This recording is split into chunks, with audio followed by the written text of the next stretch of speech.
By now Joshua was growing old and over 80. Although the Israelites had conquered much of the promised land of Canaan and beyond, there were still big areas to be defeated. So God told Joshua to give parts of the land to each of the 12 tribes, so that they could finish the work they had started. Moses had already promised land to the tribes of Reuben, Gad, and 1/2 of Manasseh, but Joseph was to divide the remaining land between the others. The only tribe not to get land was the Levites, who were dedicated to priestly duties, and for whom a whole region would be a distraction. Instead, Moses had promised them towns and fields throughout Israel. Before Joshua had a chance to divide up the land, Caleb, the only other man of Joshua's age, met with him and reminded Joshua of the time that Moses had sent them both to spy out the land that God had promised.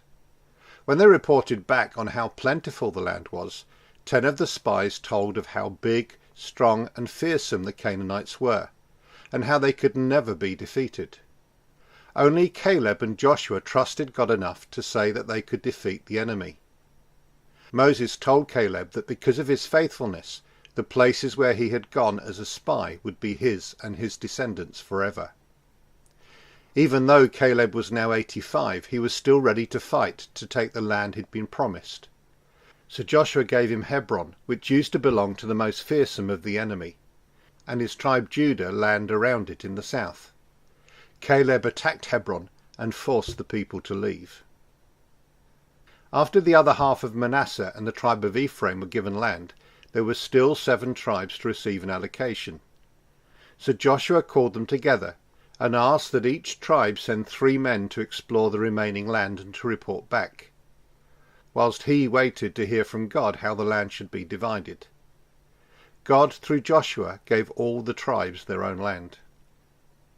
One day God told Joshua that he should set up 3 cities of refuge. These were to be set apart for anyone who accidentally killed someone and wanted to find safety from friends or relatives wanting revenge.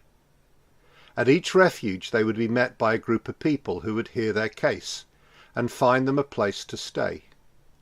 If anyone came looking for them, they would be protected and given a trial. If they were not guilty, they were to remain in that town until the high priest died. Joshua dedicated 3 cities, including Hebron, as cities of refuge. Although God's command to take the land wasn't complete, the Israelites vowed to continue the mission to drive the people out of Canaan and to worship and serve God faithfully. But they failed to do as God had commanded, and allowed other nations to live alongside them. Soon the influence of the other nations led to the Israelites worshipping their idols and following their customs. Once again God's people turned their back on him and went their own way.